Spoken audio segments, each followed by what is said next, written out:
नमस्कार, news portal to पर आपका स्वागत। पटना की राजधानी में सूबे के बड़े उद्योगपति कारोबारी गोपाल खेमका की शुक्रवार की रात करीब 11:15 बजे गोली मारकर उनके घर के सामने हत्या कर दी गई। सीसीटीवी फुटेज में हमलावर चिन्हित है, जिसने माथे पर हेलमेट पहन रखा है और गोली मारकर फिर वह फरार होते नजर आया है। भाई है उनके छोटे शंकर खेमका, हमारे बड़े भाई को उनके घर के बाहर रात 11:30 बजे गोली मार दी गई है क्रिमिनलों के द्वारा। गोली की आवाज सुनने के बाद उनके बेटे बहू उनको उठा करके मेडिवर्सल ले गए हैं। उसके बाद तमाम रिश्तेदार वहां पहुंचने के बाद पुलिस को खबर की गई है और हम लोगों ने ही थाने को इन्फॉर्म किया तो कंकड़बाग या जो भी उसके सराउंडिंग का थाना है वो आया है, उसने भी फ्लैश किया है। उसके बाद गांधी मैदान थाना 1:33 में मेडिवर्सल में पहुंचा है। कोई सीनियर नहीं पहुंचे हैं, न सिटी एसपी न एसपी, कुछ नहीं।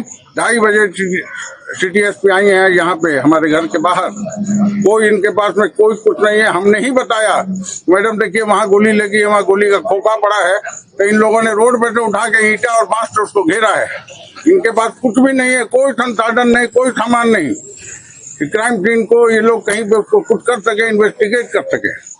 और कहीं पुलिस नहीं आई तो हमारे हॉस्पिटल में हमारे भाई को घोषित कर दिया गया, उसको हम लोग घर ले आए हैं। अब ये लोग दबाव बना रहे हैं, नहीं पुलिस कार्रवाई में पोस्टमार्टम होगा, डीएम साहब को खबर किया गया है, वो व्यवस्था कराई जा रही है, ये हो रहा है वो हो रहा है। बांकीपुर क्लब से लौट रहे थे, रोजाना जाते हैं। बांकीपुर क्लब के वो डायरेक्टर हैं, हमेशा सेक्रेटरी भी रहे हैं, कई बार डायरेक्टर है। वहां से क्लब से लौटे हैं, उनके घर के नीचे पहुंचते ही उनको गोली मार दी गई। एकदम प्राइम लोकेशन, 500 मीटर पे गांधी मैदान थाना है, 500 मीटर पे डीएम हाउस है और 500 के अपोजिट में पुलिस कंट्रोल रूम है। इनको किसी को खबर नहीं है, सब सो रहे हैं। हत्या के बाद राजनीतिक तापमान आसमां पर है।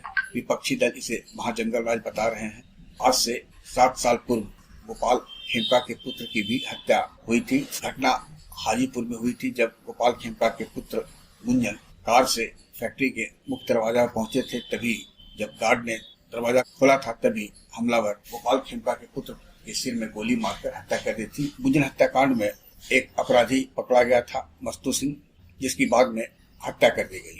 खेमका पिता पुत्र की हत्या का अगर आप एक तरह से एनालिसिस करें तो दोनों का घटना को अंजाम देने का तरीका करीब करीब एक ही है। यानी हमलावर कार में बैठे पिता की भी हत्या करता है, पुत्र की भी मारता है।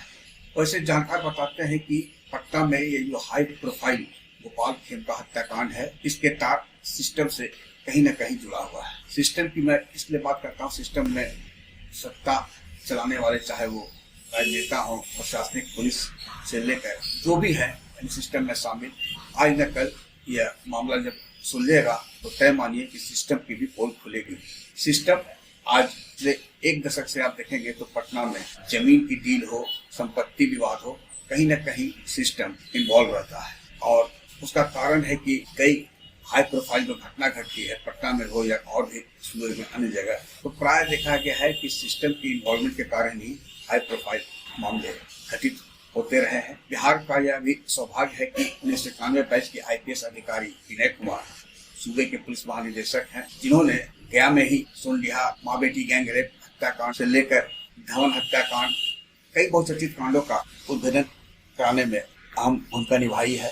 यह तय है कि पटना पुलिस ने SIT का गठन किया है, लेकिन CID STF के पास अपराधी पकड़े जाएंगे, लेकिन डायरी पुलिस लिखती है, यानी पटना पुलिस लिखेगी। CID के पास जब जांच होगी तो CID के अधिकारी ही डायरी लिखेंगे और अपराधी को सजा भी होगी। तो CID का भी एंट्री हो चुका है, गाज भी गिरेगा। गांधी मैदान थाना प्रभारी तय है कि वो नपेंगे। 4 तारीख की रात में 11 बजे के आसपास गांधी मैदान के साउथ एरिया में यह सूचना मिली है कि अपार्टमेंट के सामने जो बिजनेसमैन है गोपाल खेमका जी, उनको गोली लगने से मृत्यु हो गई है। जैसे इसकी सूचना पुलिस को मिली है हॉस्पिटल में, तो वहां पे पुलिस पहुंच गई थी। फिर सीन को सिक्योर किया गया है और बाकी की जांच पड़ताल की जा रही है। कैमरा से इत्यादि खंगाले जा रहे हैं, कार्रवाई आगे की जाएगी। एक गोली और एक खोखा बरामद हुआ है, विधिवत जब्त किया जा रहा है। आग्रह है कि इस वीडियो के लिंक को लाइक, शेयर, सब्सक्राइब अवश्य करें। धन्यवाद।